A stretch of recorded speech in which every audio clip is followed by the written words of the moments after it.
Hello friends, welcome back once again to your favorite channel JK English Studio, and today we are going to take up and study together a very interesting chapter from the book Vistas, the first chapter, the third level, written by Jack Finney.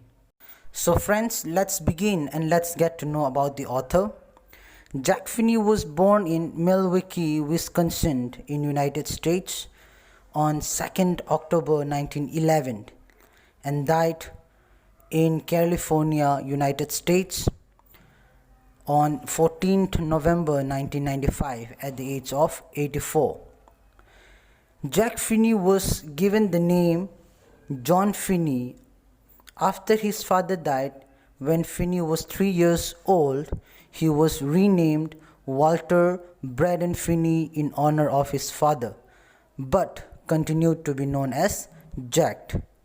He attended Knox College in Galesburg, Illinois, graduating in 1934.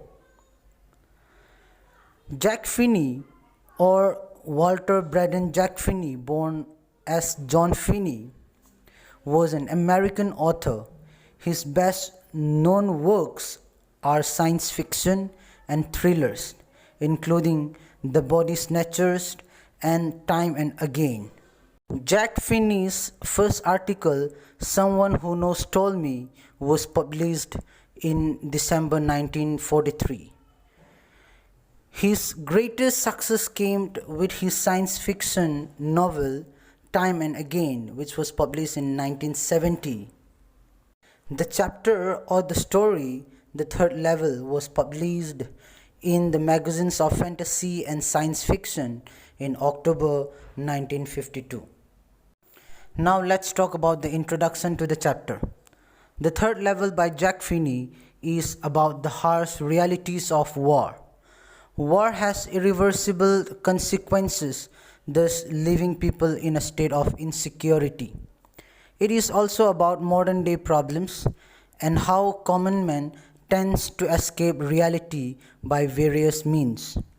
In this story, The Third Level, a man named Charlie hallucinates and reaches the third level of the Grand Central Station, which only has 2 levels. Friends, now let's start the explanations of the chapter. And to remind you, I'm speaking or giving you only the explanations of the chapter, so you can read your book or the chapter by yourself for better understanding. So here we go. The story begins with the mention of a third level at the Grand Central Station, which only has 2 levels in real. The protagonist, or the main character of the chapter, himself is aware that even the presidents of New York Central and the New York New Haven and Hartford railroads would express great confidence in the existence of only 2 levels. But the protagonist said he himself has been to the third level. Considering the entire scenario, Charlie, the protagonist, had a word with his psychiatrist friend, and he explained that Charlie was experiencing a working dream wish fulfillment, or in other words, hallucination. According to the psychiatrist friend, Charlie was unhappy, of which the fact his wife did not like. Upon explaining further, it became clear that it is the burden of all the modern problems, saying the modern world is full of insecurity, fear, war, worry, and all those sorts of problems that is pushing him to experience the apparent perception of something not in the present. He says that Charlie tends to escape the reality. Charlie agreed with what his psychiatrist friend had to say, but he still found it a bit odd to have been to the third level of this Grand Central Station. Charlie begins to believe in the possibility that he has been experiencing all this to escape the harsh realities of the modern world. His friends agreed to it as well. saying even his stamp collecting is a sort of asylum he resorts to in order to feel protected. Or his stamp collecting, for example, was a temporary refuge from reality. On the other hand, he starts thinking otherwise. His grandfather started his stamp collection, but in those days they had not seen the consequences of war and there was peace, harmony, and security. He says his grandfather must have not been insecure. And the collection, moreover, was amazing, with blocks of 4 of practically every US issue, first day covers, and so on. Even President Roosevelt collected stamps.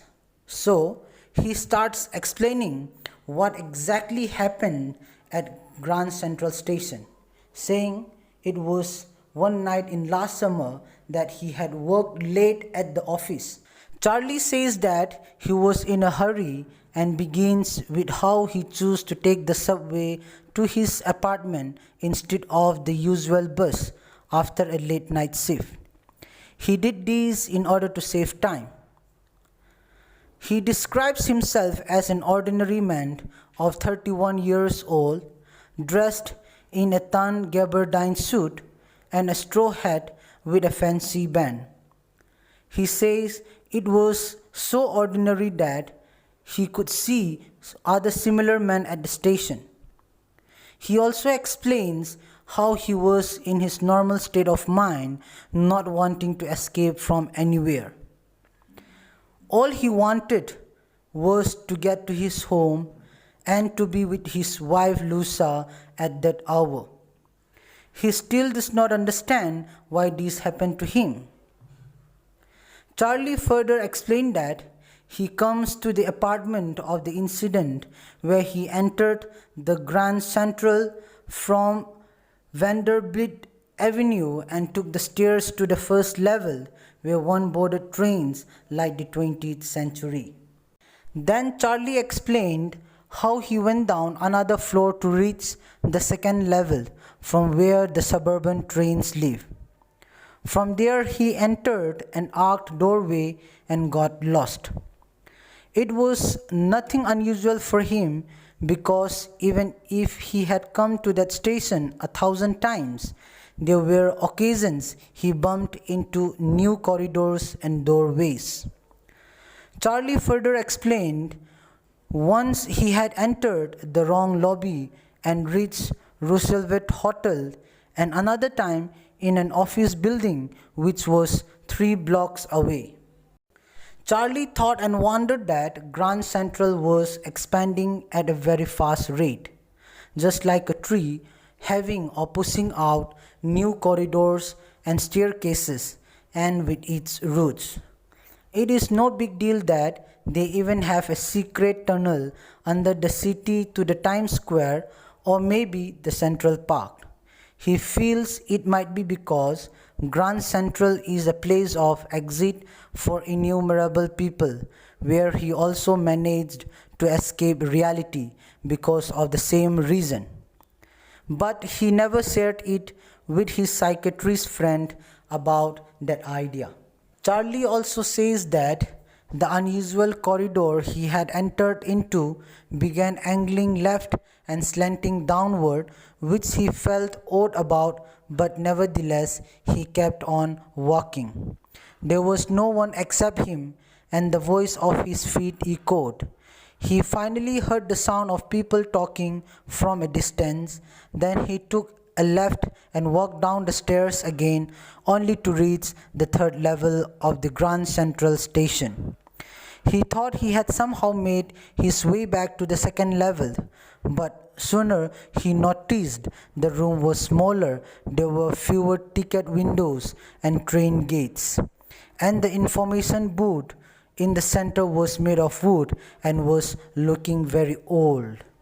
Charlie further says that the man in the booth was also looking different, and he wore a green eye shade and long black sleeve protectors. And the station was dim lit, for there were open flame gas lights. Charlie could see brass spittoons everywhere, when suddenly a glimpse of light caught his eye and he saw a man pulling his gold watch from his vest pocket. The man was dressed in a very old-fashioned style. He wore a derby hat, a black four-button suit with tiny lapels, and he had a big black handlebar mustache. He then suddenly noticed that everyone was dressed like that of the 19th century. It was basically the time before deadly wars. So many beards and fancy mustaches all around, something that the protagonist or Charlie had never seen before. He even saw a very small courier and Evis locomotive, which made him sure about which time he is or he was in. To validate his suspicion, he went over to the newspaper boy who was selling the newspaper over there. Then Charlie says that the boy was selling The World, a newspaper which was discontinued years ago.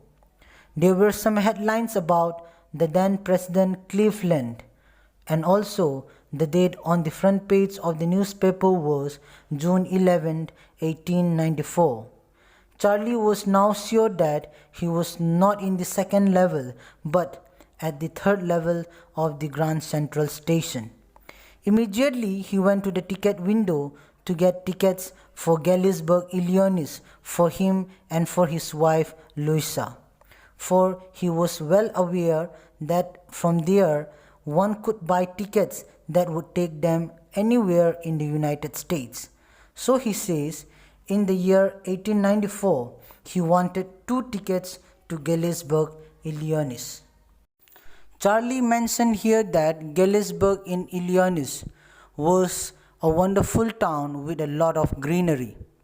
He describes how things were in 1894 before the 2 world wars took place. He says everything were twice as long as they are now, and men and women living in peace and serenity. Saying people sat out on their lawns, the men smoking cigars and talking quietly, the women waving palm leaf fans with the fireflies all around in a peaceful world. As the clerk calculated the fare, he looked at Charlie's fancy headband.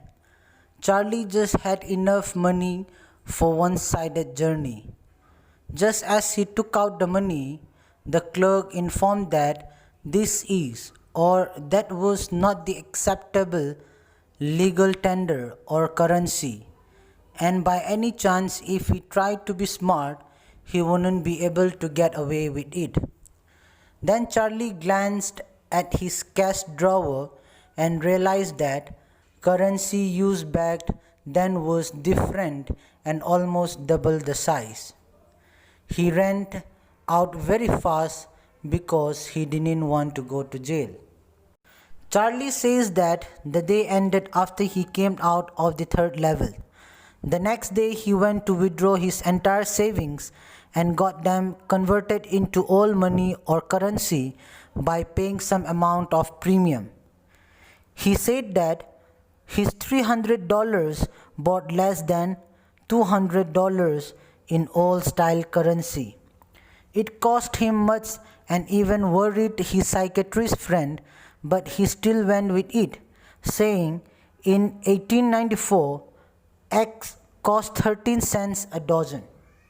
But unfortunately, he could never find the way to the third level corridor again despite hard efforts.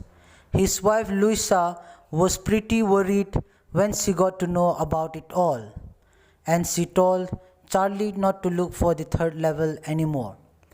After a while, he went back to finding distractions with the help of stamps, but now they both, Charlie and his wife, were looking for the third level every weekend because somehow Sam the psychiatrist, his friend, disappeared out of the blue all of a sudden. Charlie suspected that he had gone to Galesburg because he finds himself in the time space of 1894. One night, Charlie came across a first day cover.